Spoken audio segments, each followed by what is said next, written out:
तो आज हम बहुत ही इंपॉर्टेंट हमारे चैप्टर की शुरुआत करने वाले हैं और हम इसको दोनों तरीके से देखेंगे। तो आपके यूनिवर्सिटी लेवल एग्जाम में भी ये टॉपिक आता है, प्लस आपके जो स्टडी आईक्यू है उसकी क्लास 8 अप्रैल से हम पढ़ने वाले हैं। ठीक है, ये 8 अप्रैल की क्लास है, आप लिख सकते हैं।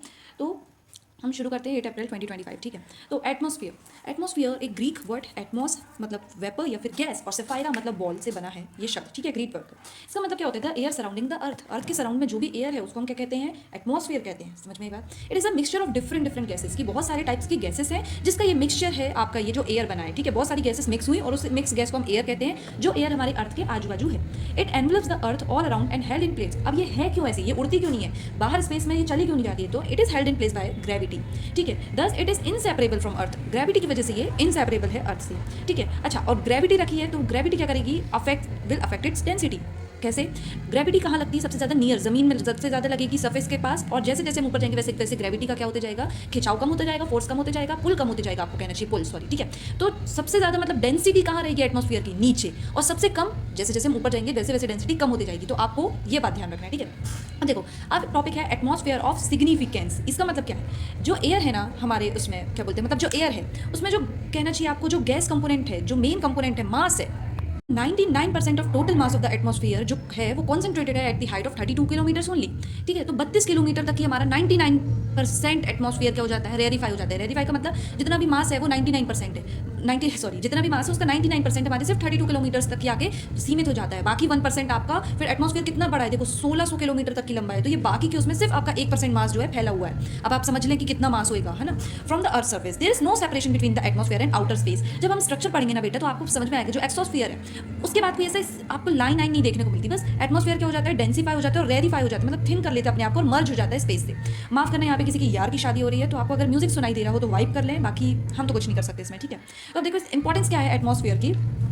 तो देखो, makes life possible, life possible बनाता है एटमॉस्फेयर की। तो बहुत बच्चों वाला सवाल है। ठीक है, ऑपरेट्स इन कंजंक्शन, कंजंक्शन किसके साथ? लैंड और वाटर के साथ, है ना, लिथोस्फीयर और हाइड्रोस्फीयर के साथ। अच्छा, और ये तीनों एक दूसरे को क्या करेंगे? अफेक्ट करेंगे। पानी हवा को, हवा पानी को, पानी लैंड को, लैंड पानी को, हवा पानी को, पानी हवा को, तो मतलब सब एक दूसरे को अफेक्ट करेंगे, है ना। अभी मैंने दो वाला रिश्ता बताया, अब आप तीन वाला भी बता सकते हैं। And it is a major part of biosphere. Biosphere में क्या क्या होता है हमारा? लिथोस्फीयर, हाइड्रोस्फीयर और मैं कौन सा भूल गई, लिथोस्फीयर, हाइड्रोस्फीयर और एटमॉस्फेयर। तो बायोस्फीयर का पार्ट है, प्रोटेक्शन देता है। अभी हम पढ़ेंगे किससे प्रोटेक्शन? यूवी रेस से, एक्स रेस से, वगैरह वगैरह तरीके की रेस से।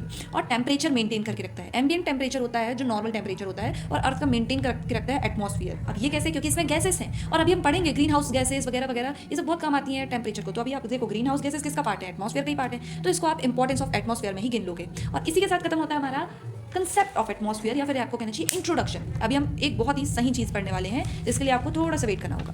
तो अब हम अपना नेक्स्ट टॉपिक स्टार्ट करने वाले हैं जिसका नाम है एवोल्यूशन ऑफ एटमॉस्फेयर, या फिर atmosphere of today versus atmosphere of past की। हमारा जो आज का एटमॉस्फेयर है क्या वो हमारे पास्ट के एटमॉस्फेयर से मिलता जुलता है, या कुछ अलग है, या बहुत अलग है? तो अभी हम इस बात को देखने वाले हैं। अच्छा, बुक में आप पेज खोलेंगे 78, है ना, और इसका पहला ही पेज मतलब 78 पेज नंबर पे ही ये सब लिखा हुआ है। और बाकी ये जो मैंने नोट्स आपको दिए हैं आप इसमें से भी देख सकते हो। और अगर आपको बुक का पेज चाहिए तो do comment in the comment section. ठीक है, तो देखो बुक में आपको 3 स्टेजेस में एवोल्यूशन देखने को मिला है।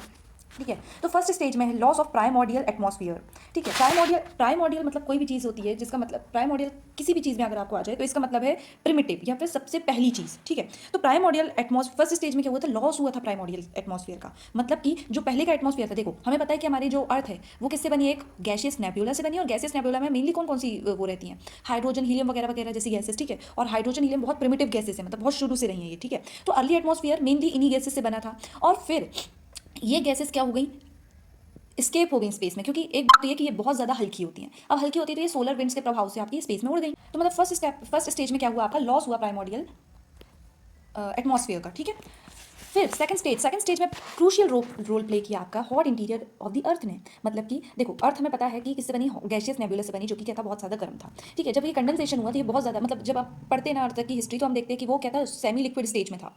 ठीक है, तो कूलिंग स्टार्ट होती है हमारे आउटर सर्फेस से। तो अर्थ की सर्फेस पहले कूल हो गई, लेकिन इंटीरियर तो अभी भी गर्म था ना। और ये जो गर्म चीज़ है ये एनर्जी निकलने चाहिए, तो फॉल्ट से चीज़ें निकलने लगी। अब क्या चीज़ें निकली? During the cooling of the earth gases and water vapour, जो कि अर्थ के इंटीरियर में था वो बाहर निकलने लगा। और इस प्रोसेस को कहते हैं हम outpouring of gases from the interior, और मतलब सॉरी, इस outpouring of the gases from interior को कहते हैं हम डी गैसिंग। तो ये डी गैसिंग जो है, डी गैसिंग जब हुई मतलब इसमें क्या हुआ? वोल्केनिक इरप्शंस हुए। ठीक है, the atmosphere was mainly composed of water vapour, nitrogen, carbon dioxide, methane, ammonia and very little of of free oxygen. देखो ऑक्सीजन नहीं था, ठीक है, ये सेकंड स्टेज की जब बात करें हम, है ना। तो सबसे पहले क्या हुआ, लॉस ऑफ प्राइमोर्डियल एटमॉस्फेयर हुआ आपके स्टेज 1 में, ठीक है।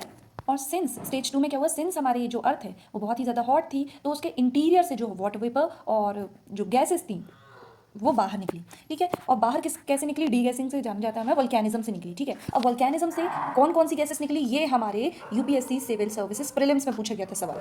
तो poly atomic gases, poly atomic मतलब पॉली मतलब होता है बहुत सारे, एटम मतलब एटम, तो गैसेस मेड अप ऑफ 2 और more than 2 atoms is known as polyatomic gases. जैसे कि वाटर वेपर, वाटर वेपर को क्या बोलते हैं, H2O, 2 H और 1 O। हमारे यहाँ यार गाय लड़ रही हैं, अब मैं क्या बताऊँ, शांति नहीं है बिल्कुल, पता है। चलो, अरे बाप रे, तो 3 एटम्स, ठीक है। CO2 में भी कितने हैं, 3 एटम्स। मीथेन CH4 में कितने 5 एटम्स है, 5 atoms. Ammonia NH4 4 atoms again, ठीक है, 5 एटम सॉरी, ठीक है। तो ये सारी गैसेस ने डोमिनेट कर रहा था अपने प्रिमिटिव एटमॉस्फेयर को या फिर सेकंड स्टेज में। अब देखो water vapour, water vapour most abundant था, क्योंकि इसने बाद में क्या बनाया, हमारा ओशियंस बनाया, ठीक है। कंडेंसेशन हुआ वाटर वेपर का और बाद में इसने क्या बनाया, ओशियंस बनाया। और आप देखो हमें कैसे पता कि ये मोस्ट अबेंडेंट है, ओशियंस देखो आप 2/3 पार्ट ऑफ द अर्थ में ओशियंस है, वो कैसे आए, ये वाटर वेपर जब कंडेंस हुआ तभी ना ये ओशियंस बने, ठीक है। तो यहाँ से इतना पानी आ गया, ठीक है। फिर सेकंड देखो CO2, अच्छा ये वो मेजर माइनर से है ना, तो वाटर वेपर के बाद CO2 ने बिल्ड किया early green house gas effect को, है ना। ग्रीन हाउस गैस इफेक्ट जो है अर्ली बहुत ज़रूरी था, ठीक है। और लेटर CO2 को यूज़ किया प्लांट्स ने फॉर फोटोसिंथेसिस, अभी हम आगे बढ़ेंगे, ठीक है। फिर तीसरे N2 मतलब नाइट्रोजन। फिर माइनर गैसेस है SO2 मतलब सल्फर डाइऑक्साइड, इसने कूलिंग में मदद की आफ्टर इरप्शन, ठीक है। तो इरप्शन से बहुत गर्मी हो गई थी, है ना, ठीक है। तो इसने कूलिंग में मदद करी, ठीक है। और एसिड रेन भी इसी से होता है, SO2 याद रखिएगा। फिर 5 में आता है हमारा H2S, ठीक है। Important for early chemical reactions बहुत सारे हैं, और ना CO मतलब ये सारी गैस से याद रखना कि ये सब निकली थी, है ना। कार्बन मोनोऑक्साइड जो कि टॉक्सिक होती है, ये भी निकली थी। हाइड्रोजन जो कि लाइट गैस होती है, बाद में स्केप कर गई। और मीथेन ने हीटिंग इफेक्ट दिया, क्योंकि मीथेन भी क्या है, एक ग्रीन हाउस गैस है, ठीक है। तो ये हो गई सेकंड स्टेज, ठीक है, जिसमें आया हमारा वोल्केनिज्म एंड डीगैसिंग। फिर स्टेज 3 की बात करें तो स्टेज 3 में आता है हमारे बायोलॉजिकल प्रोसेसेस। अब देखो आप सेकंड स्टेज में आपके ऑक्सीजन नहीं है यहाँ एक भी, ठीक है। इस स्टेज में एटमॉस्फेयर का कंपोजिशन मॉडिफाई करेंगे लिविंग बींग्स, मॉडिफाई करेंगे, याद रखना। और किस प्रोसेस से, फोटोसिंथेसिस की प्रोसेस से, ठीक है। तो इवेंचुअली क्या हुआ, गर्म अर्थ धीरे धीरे क्या हुई, कूल हुई और टेम्परेचर लो हो गया, वाटर वेपर क्या हो गया, कंडेंस हो गए, तो पानी आ गया, ठीक है। और कंटिन्यूअसली क्या हुई, रेनफॉल हुई, क्योंकि देखो पहले तो वाटर वेपर क्या होंगे, कंडेंस होंगे फिर प्रेसिपिटेशन होगा, तो ओशियंस ऐसे नहीं बन जाएंगे, ठीक है। वाटर वेपर कंडेंस हुई क्योंकि अर्थ कूल हो रही थी, और कंडेंस हुई तो प्रेसिपिटेशन हुआ, मतलब रेनफॉल हुआ, ठीक है। और जो ये कंटिन्यूस रेनफॉल है, ये पानी जो है इकट्ठा हो गया इन द डिप्रेशंस, ये हमारे अर्थ में जो अनइवन जगह है वहाँ पे अगर कुछ गड्ढे अड्डे बने होंगे तो वहाँ पे ये पानी कलेक्ट हो गया और ओशंस बने। और कुछ 3.8 billion years ago life begin to evolve in the ocean. हमने एक डोरेमोन के देखो एक एपिसोड में भी देखा है कि सबसे पहले लाइफ किस में आई, ओशंस में आई। हमारे हिंदू माइथोलॉजी में भी लाइफ देखोगे तो आप सबसे पहले विष्णु जी का अवतार कौन सा माना जाता है, मत्स्य, है ना। मतलब कनेक्ट करके पढ़ो आप, ठीक है। It is very important for UPSC, है ना, कि आपको कनेक्शन आना चाहिए, कहीं से कहीं आपको एग्जाम्पल लिखे आना चाहिए, बस ये, ठीक है। तो सबसे पहले हमारी लाइफ किस में इवॉल्व हुई, ओशन में इवॉल्व हुई। और ओशन कैसे बने, ये प्रोसेस याद रखना। और eventually oceans were saturated with oxygen, ठीक है, एंड 2 बिलियन ईयर्स, ठीक है। तो 2 billion years ago oxygen begin to flood the atmosphere.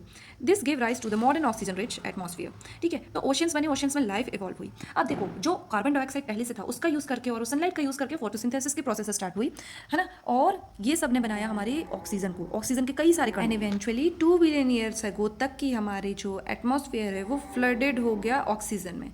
तो आपको ऑक्सीजन से, तो आपको कहना चाहिए atmosphere of today is a result of both of 3 important processes. और आपको कहना चाहिए 2 इंपॉर्टेंट प्रोसेसेस। पहले आपके वोल्केनिज्म या फिर डीगैसिंग, और सेकंड है आपकी सम बायोलॉजिकल प्रोसेसेस लाइक फोटोसिंथेसिस। समझ में आई बात?